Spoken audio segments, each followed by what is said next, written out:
Hi.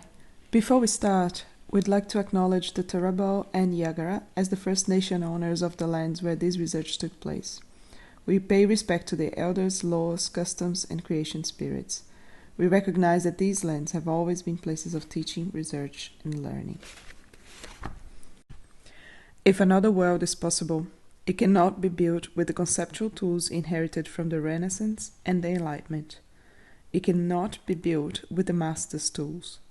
As Audre Lorde reminded us a number of years back, for the master's tools will never dismantle the master's house. This is a quote from Manuela and Walsh in their book on decoloniality. Hi, we're Jane and Manu, and today we want to talk to you about things that we're passionate about: type and maps. We love them, but they turn out to embody some aspects of and about the systems that underline our world and propagate the tools of modernity that keep rebuilding that same old house. To enable the Pluriversal project, we need new tools. Tools that emerge from the decolonial project. Tools that emerge from the Pluriverse itself. And we need to make sure that these tools will not keep rebuilding the master's house. Today we want to talk about what Jane and I have been calling the systems of the underside. Those systems established during the Renaissance and the Enlightenment that define and propagate modernity, and that are so embedded in our cultures and lives that become part of them without ever being questioned. We'll talk about mundane things like maps and the Latin alphabet, for example. It is hard to think of a world without maps or writing. Our objective here is not to deny these tools. On the contrary, we want to look at them from a critical perspective and review their cultural role on creating universality. One verse, one word, one way to say things, one to rule them all, as opposed to pluriversality, where many forms of knowing, understanding, living, and representing the world can exist together. Maps and type both communicate. They're graphic design artifacts that act as an interface to meaning organized by a set of symbols. They're both read and they're both understood as requiring legibility, or at least being open to interpretation.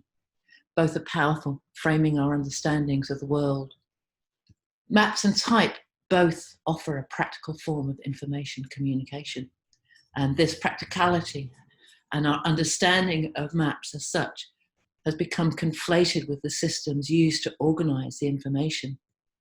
So here, this 1812 schoolgirl sewing exercise manages to look like a map in her eyes because it's faithful to the system of latitude and longitude that conveniently at once cuts up the world, enables navigation across the open oceans, and distorts the shapes of the continents. This distortion is echoed in the very being of the continents. The tiny British Isles up at the top, small but sitting pretty. The enormity of the African continent squashed and minimized. We're so used to these maps and the world cut up and forced into a convenient grid, almost like a corset, that the grid takes over. We've learnt the grid. We've interiorized it to the extent that we can no longer actively see what's happening.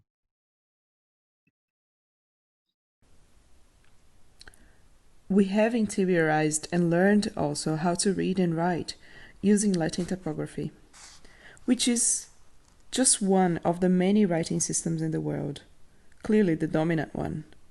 At one side, it has allowed us, and still does, to register and share information around and about the world.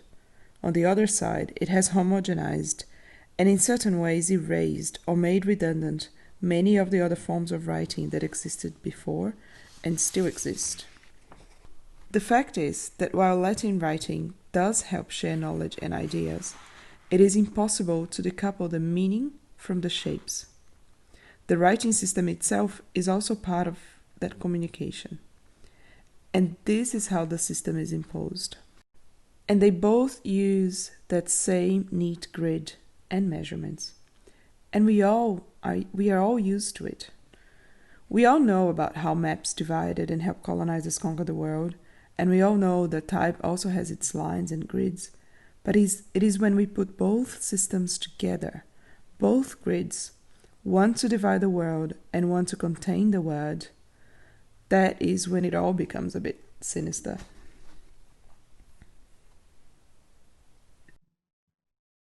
The power of the grid is that it shapes and distorts other stories. We might see a representation of Indigenous landscapes, such as Brett Levy's work in Digital Songlines, but it is created in the very grid that actually has violated its original meaning. It doesn't need to be this way. Why not, as Vincent Serico's work shows, why not think about mapping as another form without a grid, but with lines of interconnectivity? Why not think about the world as an embodied thing, a shape that you can actually feel rather than see? And we ask the same questions about type. Learning the system is what makes it possible for us to understand it, to be able to read. But the Latin system is only one of them. There are and there have been other systems which embed and reveal their own stories. This, for example, is the Vai syllabary from Liberia. It was designed in the 1800s, and even though it has very different forms and shapes, it already conforms to a grid, to a typographic grid, European style.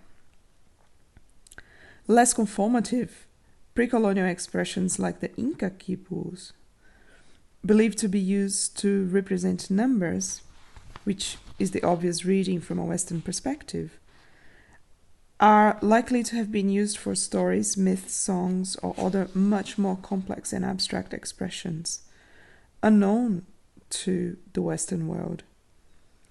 And that, sadly, will never be known, how that system works, because those stories were also erased by the system, and somehow other stories continue to be.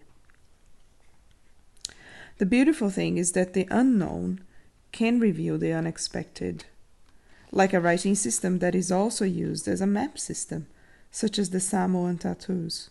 Symbols that tell stories, represent connection to place, and show the ways through the seas to new lands and back home.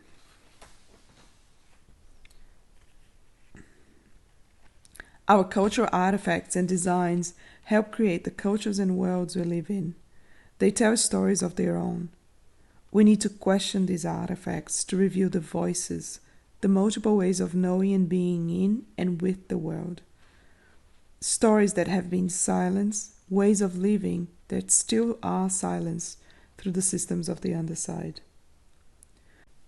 So, in order to create this new convivial, dialogical and plural world, we need to question ourselves and our positioning as designers. We need to question design itself. We need to learn to unlearn.